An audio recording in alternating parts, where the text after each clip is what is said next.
નમસ્કાર વિદ્યાર્થી મિત્રો, નરનાન ઇન્સ્ટિટ્યૂટમાં આપણું સ્વાગત છે. હું બારોટ યુવરાજ આપણી સાથે જોડાઈ ગયો છું ધોરણ 12નું ગણિત લઈને, જેમાં આપણો પ્રથમ ચેપ્ટર નંબર 6 વિકલિતના ઉપયોગો આપણને કરવાનો છે. હવે તેનામાં આપણે જે 11મા ધોરણમાં ભણી ગયેલ વિકલનના સૂત્રો અને ઘનફળ ક્ષેત્રફળના સૂત્રો ખૂબ જ ઉપયોગી છે, તો તેના પર જરાક ધ્યાન આપવું. જે આપણી સ્ક્રીન ઉપર અત્યારે દેખાતા હશે, તમે સ્ક્રીનશોટ લેવો હોય તો લઈ શકો છો. તો હવે આપણને આ પ્રકરણમાં 3 અલગ અલગ મુદ્દાઓ આપેલા છે, 3 અલગ અલગ સ્વાધ્યાયો આપેલા છે. ચલ રાશિમાં થતા ફેરફારો, વધતા તથા ઘટતા વિધેયો, મહત્તમ તથા ન્યૂનતમ મૂલ્યો. હવે આ 3 અલગ અલગ સ્વાધ્યાય આપણને આ ચેપ્ટરમાં આપેલા છે, જેમાં બધા જ સ્વાધ્યાયમાં અલગ અલગ વસ્તુઓ આપણે શોધવાની છે, જેમાં આપણને વિકલનનો ઉપયોગ કરવાનો છે. તો એ ખાસ છે, વિકલનના સૂત્રો પાકા કરવા ના ભૂલવા. હવે ચલ રાશિમાં થતો ફેરફાર એ સ્વાધ્યાય નંબર 1 આપણે સૌ પ્રથમ ભણીશું.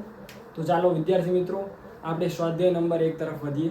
સ્વાધ્યાય નંબર 1 નો પ્રશ્ન નંબર 1, જ્યારે એક r બરાબર 3 સેન્ટીમીટર તથા 2 r બરાબર 4 સેન્ટીમીટર હોય ત્યારે વર્તુળના ક્ષેત્રફળનો તેની ત્રિજ્યાની સાપેક્ષે થતો ફેરફારનો દર શોધવાનો છે.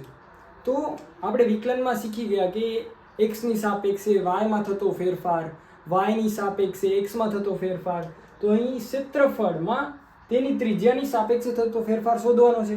તો સૌ પ્રથમ વર્તુળનું ક્ષેત્રફળ એટલે કે એ વર્તુળનું ક્ષેત્રફળ પાઈ આર સ્ક્વેર. હવે વર્તુળનું ક્ષેત્રફળ પાઈ આર સ્ક્વેર ને આપણે ત્રિજ્યાની સાપેક્ષે થતો ફેરફાર શોધવાનો છે. તો એની ત્રિજ્યાની સાપેક્ષે થતો ફેરફાર એટલે કે dA/dr.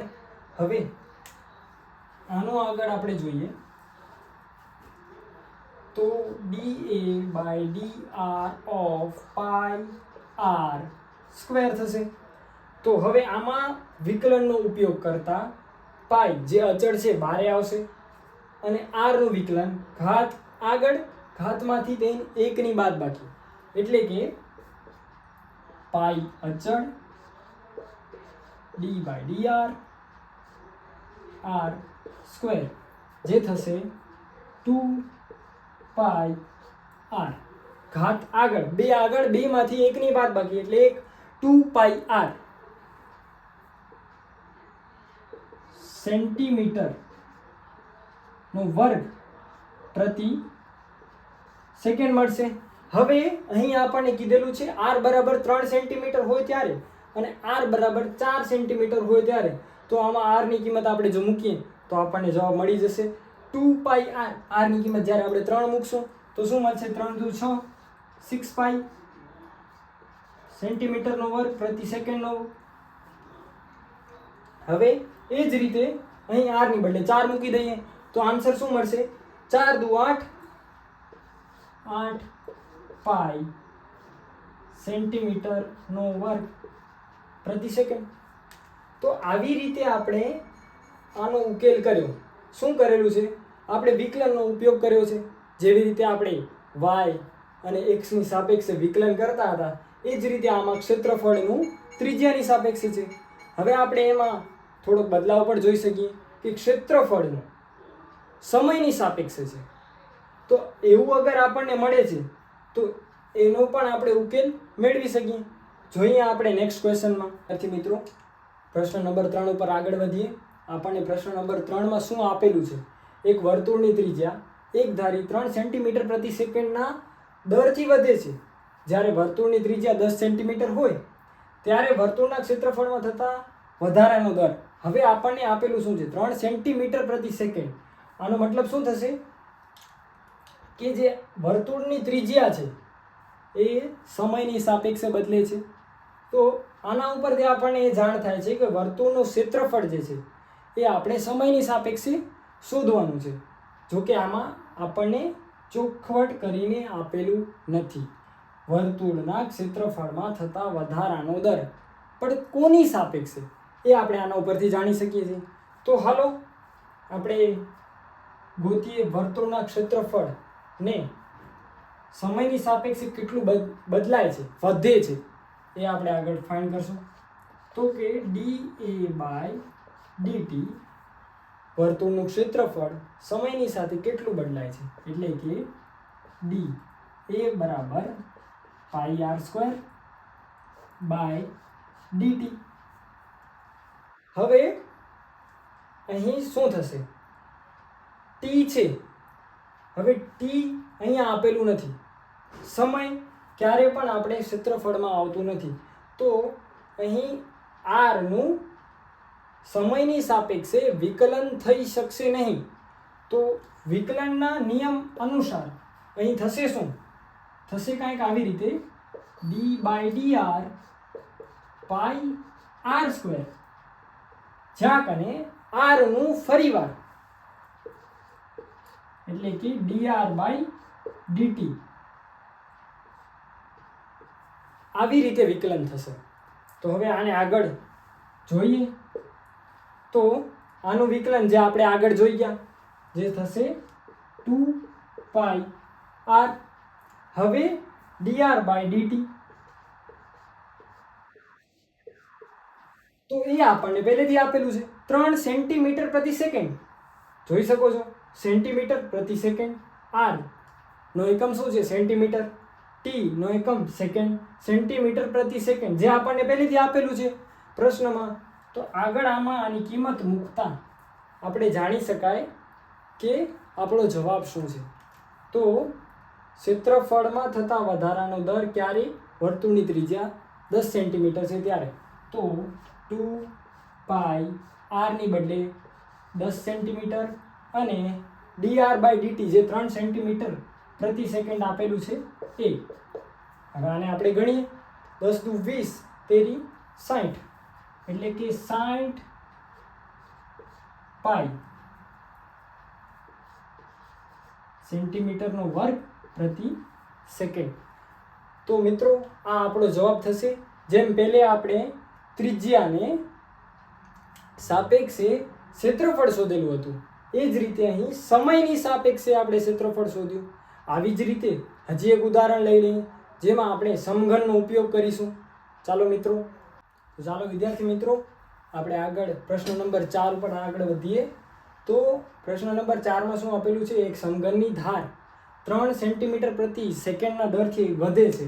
હવે જોઈએ સમઘનની ચારે બાજુ સરખી હોય તો કોઈ એક બાજુ લઈએ a. તો એ ધાર 3 સેન્ટીમીટર પ્રતિ સેકન્ડના દરથી વધે છે એટલે કે dA/dt આપણને 3 સેન્ટીમીટર પ્રતિ સેકન્ડ આપેલું છે જેમ આપણે પહેલે કર્યું હતું. અને જ્યારે સમઘનની ધારની લંબાઈ 10 સેન્ટીમીટર હોય એટલે કે r બરાબર અથવા આપણે એ લીધેલો છે તો a બરાબર જ્યારે 10 સેન્ટીમીટર આપેલું છે ત્યારે સમઘનનું ઘનફળ કેટલી ઝડપથી વધે છે એ આપણે શોધવાનું છે. તો હવે આપણે આગળ વધીએ. તો સમઘનનું ઘનફળનું સૂત્ર આપણને આવડવું જોઈએ. સમઘનનું ઘનફળનું સૂત્ર એટલે કે dv વોલ્યુમ બાય dt એટલે કે સમઘનનું ઘનફળનું સમયને સાપેક્ષે વધવાનો દર એ આપણને શોધવાનો છે. તો એનું સૂત્ર આપણને સૌપ્રથમ આવડવું જોઈએ જે છે a નો ઘન. હવે આનું આપણે આગળ વિકલન કરીએ તો જેમ આગળના દાખલામાં આપણે વિકલન કર્યું હતું એ જ રીતે આમાં આપણને વિકલન કરવું પડશે જે થશે dA3/dA એની સાપેક્ષે, ત્યારબાદ a નું સમયની સાપેક્ષે એટલે કે dA/dt. જેમાં આપણે પહેલા r લીધેલો હતો આમાં આપણે a લીધેલો છે. તો હવે dA/dt એ આપણને શું આપેલું છે? 3 સેન્ટીમીટર પ્રતિ સેકન્ડ. અને આનું આપણે વિકલન કરીશું તો શું મળશે? તો 3a² એ આનું વિકલન થશે. અને આ આપણને આપેલું છે જે છે 3 સેન્ટીમીટર પ્રતિ સેકન્ડ. તો હવે 3a² માં એની કિંમત જે આપણે 10 સેન્ટીમીટર આપેલી છે એની કિંમત મૂકીને આનો જવાબ પણ આપણે લાવી શકીએ. તો જવાબ શું આવશે? a નો વર્ગ એટલે કે 3a² માં 10 ની કિંમત મૂકતા